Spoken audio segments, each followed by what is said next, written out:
monsieur le ministre dañuy ñëw si benn laaj boo xam ne nii soxal na ñu baree bare jamono ji rassemblement yu bari yi dañ koo tere ñuy dëgmal benn daje diine bu am solo mi màggal Touba loolu nan la ko ministère de l'intérieur di appréhender jamono ji ñu toll ak contexte Covid 19 bi ñu nekk. waaw màggal normalement c'est dans un mois d'abord li may tàmbali di wax mooy dans le contexte de Covid. dañoo war a delloo njukkal les autorités religieuses du Sénégal parce que lii ñuy wax tey jii nii peut-être quand même beaucoup de mois se sont passés depuis mars waaye bari na lu fa xew loo xam ne lii dafa mel ni sax dañ ci bàyyiwul xel trop bu ngeen fàttalikoo bi mbas bi di tàmbali lan la tombek Daaka Médina Gounass retraite spirituelle li am Daaka Médina Gounass amul fenn man fu ma ko gis ci àdduna maanaam nit ñi toog des milliers de personnes pratiquement sous une tente pendant une dizaine de jours di jaamu yàlla dans cette promiscuité là c'était pas évident bu ngeen fàttali ko jour bi cérémonie officielle bi am daf ñu fekk réunion à la présidence de la République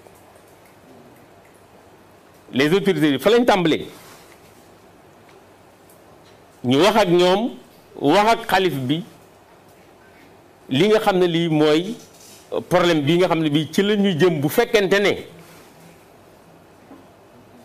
programme bi bàyyi nañ ko ndaka nii mu mel ça c'était au début du mois de mars. Le khalife pratiquement séance tenante la jël décision fekk na ñu bari commencé woon dégg moom demoon nañ ba Médina Gounass y compris les forces de défense et de sécurité donc bu ñu ko fàtte tey fa la tàmbalee nit ñi commencé ñibbi bu ñu jógee Médina Gounass appel des Layènes c'était également la même période du leen def arrêté rek daal di leen taxaw yóbbu fa ay gendarme mais wax ak kilifa yi parce que le domaine religieux c'est un domaine très très sensible parce qu'il n'est pas question que ñuy dem di confronter wu ak les Sénégalais dans leur foi mais responsabilité bu kenn ku nekk ci ñoom ñu am ko ñoom ñun ñu am ko mooy ku nekk dafa am cër boo ci am na yeneen gàmmu Thiénaba comment dirais-je Popenguine comment dirais Assomption Kazu Rajab kenn ku ne xam ne ne ci yoonu Murit c'est le deuxième événement après Magal mais bi ci décision jël ko jotee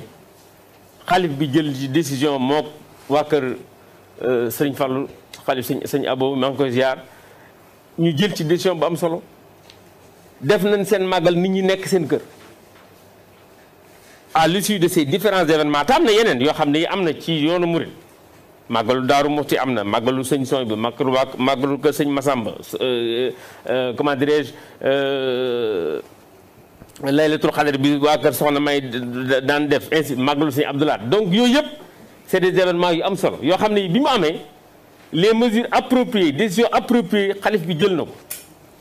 pour que ñu def seen événement éviter li nga xam ne lii mooy indi feebar bi et après chaque événement yi fi am yëpp kenn gisu ci benn propension de la maladie d'ailleurs pratiquement les chiffres sont restés les mêmes donc ça veut dire que am na mesures yoo xam ne yii ñi ngi koy jël pas dans le forcing waxtaan ak nit ñi Magalu Touba c'est vrai c'est dans un mois xalif bi lim ci joxagum comme décision ak état bi déjà gis ngeen balaa daan heure bi gis ngeen ñu daan def cérémonie officielle CRD tout le monde était là cette année tout ça n'a pas eu lieu lépp ci démarche boo xam ne bii sëriñ bi moom ci boppam comme ni ko également defee le xalif général de Tidiane xam na ne feebar bi mi ngi ci Sénégal xam na ne feebar bi am na xam na ne am na disposition yu ci ñëpp war a jël dont le port de masque peut-être qu'il y a de cela quelques mois personne n'aurait imaginé sëñ Mountakha ci joxeem leçon wala sëñ Ababacar Sy Mansour ci joxeem leçon mu porter masque ba dem ci événement xàmmewuñu ko. Donc loolu c'est des éléments importants yoo xam ne dans l'analyse on est obligé d'en prendre compte dañ ci tenir compte te gëm nañ ne sëriñ bi déjà par rapport ak événement yi nga xam ne yii am na donc bii ci mujj muy ziyaara bi muy def chaque année ci tamxarit bi ak kuréel yi mu daan def actuellement daanaka defu ko ci Diourbel. donc ñaari raaka yi sax doon ko. voilà donc les décisions appropriées buñ ci tollee parce que màggal gi ñëwagul. am nañ yaakaar ne sëñ bi parce que dana jël décision yi ci war avec l'objectif de kenn ku ci nekk sàmm ba feebar bi buñ fi jógee muy màggal parce que bu màggal passé aussi yàlla gàmmu parce que màggal sax mën nga wax ne ci benn dëkk la mais gàmmu ci dëkk Sénégal gépp la te kenn ku ci teg gis na ni ñu ko daan préparé rawatina au niveau du ministère de l'intérieur donc am nañ yaakaar ne dinañ jël disposition yoo xam ne peut-être événement yooyu yëpp dina mën a jàll comme yi jàll weesoo te peut-être affaire bi du yokk. mais monsieur le ministre may fàttali ne que ñu may xibaar ne que lu tollook juróom-ñaari junni doomu aadama fu mu toll nii ñun ñii seetaan mi ay internautes ba tey jii mën na am peut-être ñoo xam dinañ rester sur leur faim comme ni nga koy waxee ci tubaab ndax màggal Touba dinañ ko màggal comme nan ko daan màggalee at yi weesu. loolu mënu ma cee tontu ndax du man maa koy organiser du man maa ciy tontu peut-être que ñoom bu ñu amee occasion soit ñu xaar ba. le 5 danañ xam naka lay demee wala peut-être ki nga xam ne kii lu mu ci mënta def dana ko def ànd ci ak état bi parce que xalif bi daf ñuy déglu ci lu ne contrairement à ce que beaucoup de gens pensent yaakaar naa ne wax na ko moom ñëpp dégg xalif bi réeroowuñ ci len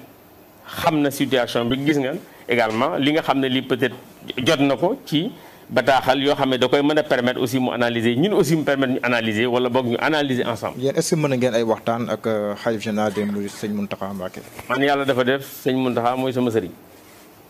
amul ñaari fan yu ñu doon wax man ak moom même ne serait-ce que bu dee nuyoo rawatina nag ci période bi parce que li ñuy wax lépp dana ci ne xam nga maa ngi lay wax son calendrier ba wax la ne li nga xam ne li peut-être def na ko te balaa yàgg également danañ gisewaat ci leneen. donc parce que loolu du loo xam ne lii c'est extraordinaire dañ koy def de façon régulière yeneen ñi fi nekk yëpp nekk ay kilifa diine également dañuy wax ak ñoom ci situation bi xam nga bu ngeen fàttalikoo bi nga xamee ne bii tëj nañ fi jumaa yi c'était pas une décision facile mais Touba ci boppam jumaa yi Touba sëriñ bi ci boppam lam ñu bi mu amee lam ñu waxoon mooy jumaay Touba am na ñoo xam ne ñi juróom fukki nit yi fay liggéey en permanence bu ñu xëyee fa la ñuy xëy ba gee ñoom la sëñ bi waxoon ne ndax mën ngeen leen a permettre ñu julli foofu ndax ñoom fa la ñu nekk yeneen jumaa yépp sëñ bi dafa ànd ci ndigal bi pour ñu arrêter ba li ñu koy reprendre avec des mesures barrières ay gel ay nangama nangam fekk na ñoom ñu expérimenté ko donc vraiment réeróowuñ ak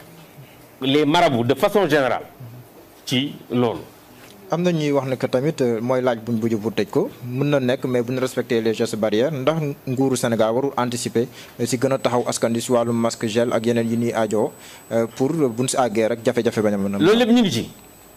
loolu lépp ñu ngi ci li ngay wax ni nguuru Sénégal mi ngi ci mi ngi distribuer ay masques mi ngi dimbale ñu yore ay masques mi ngi leen dimbale muy boobu du Touba rek ñu ngi def Touba ñu ngi koy def feneen actuellement.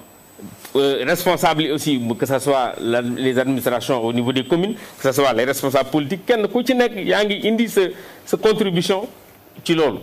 ñun ñii dañuy def heure bu may déplacé wu man damay yóbbaale ay masques yu bëree bëri ñu jox ko nit ñi en fonction de foo ci mënta dem. kon daal mbir bi lu si sëñ bi décidé rek nguur gi ànd seeg moom. waaw ça c'est évident.